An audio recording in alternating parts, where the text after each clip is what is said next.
I think the only threat to that is borders being more complex to get across. No? And Martin, thank you very much. It was great to get your perspective. Martin Iornican, Corporación Américas Airport CEO. Thank you very much. And coming up, Deutsche Bank shares getting creamed today. The bank says the euro gains versus the dollar and higher funding costs. Okay, it's March 21st, 2018, 8:53 a.m. We're looking out of the window of the Times Square Hotel, 255 West 43rd Street, located in Manhattan. This is looking direction north and west.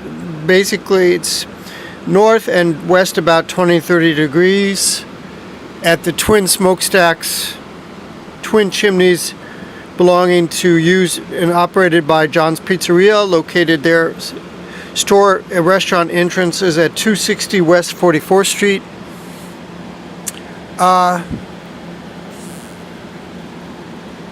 Even though the window was closed, locked, the smell still comes through very strong. We're going to briefly go over to the, as I've mentioned before, I have Spectrum, Time Warner Spectrum. The only channel that I've been able to find that clearly shows the time and the date is Bloomberg. So let's go over, let's zoom out. And this is my apartment, my drapes, my printer, my Mac laptop. Here's the TV, which I also use as a computer screen for my other computer. And here's see the Bloomberg says March 21st, 8:55.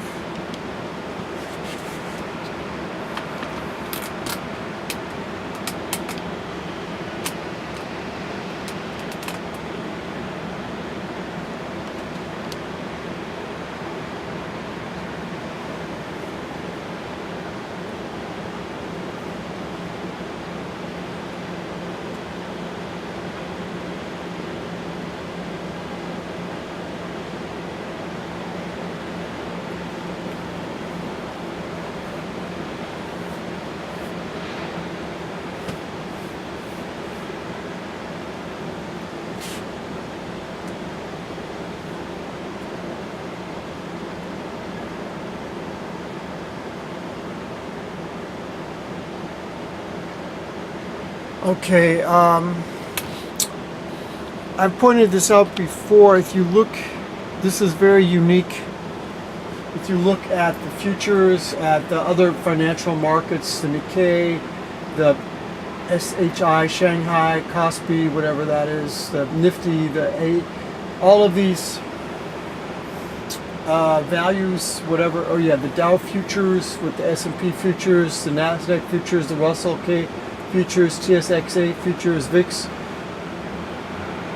There's only one instant in time when they all have those values in relation to each other, because it changes so much every second, every millisecond it changes.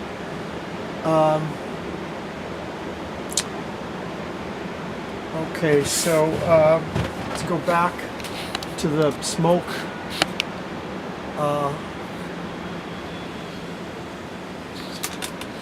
Zoom in on this.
Okay, to give additional confirmation,